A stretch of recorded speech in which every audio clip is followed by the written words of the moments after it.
That number is 59. Now, the accusation is going to be that the state government is beginning to manipulate these numbers to suit the narrative of what the story of the day is. On Sunday, this much talked about roadmap is going to come out. It looks like lockdown will be continued and that the restrictions are going to be very tough, which is bad news for Victorians.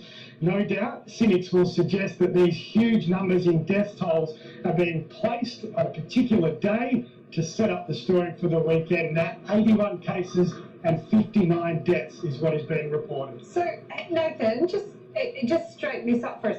Are you saying that they're announcing, they're holding numbers of deaths overnight, perhaps in aged care homes, back to release them on one day so that the death toll looks higher than it perhaps is?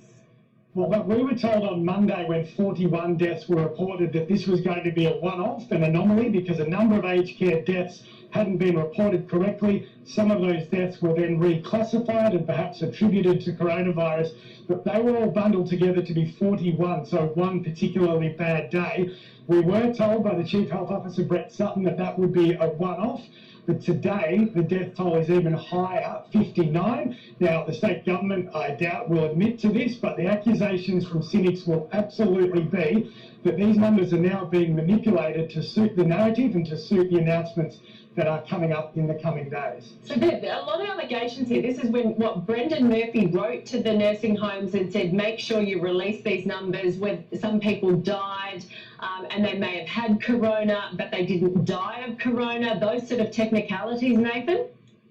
Yeah, that's the reclassification of some deaths. So there would be a lot of older people who have passed away, and now whether they died from coronavirus or they died with it in their system, that is where they get reclassified. But look, that is an extraordinary jump. Yesterday was 15 deaths, the day before was 6, the day before that was 5. So, we've quadrupled the numbers in one day. 59 is easily the highest death toll that we've had. So there's going to be a lot of questions for the Premier to answer and the Chief Health Officer about exactly how they were coming to these death toll figures. Nathan, thank you for bringing us up to date with that. That makes me actually feel physically sick. If they are manipulating a death, that is horrific. Oh, completely. If that is the case, that a government is manipulating a death toll, something as serious as that, just to suit policy. It's actually beyond comprehension in this country. And holding back those numbers until it suits them and the announcement that they want to make. Well, that's the allegation. So obviously the Premier's got a lot of,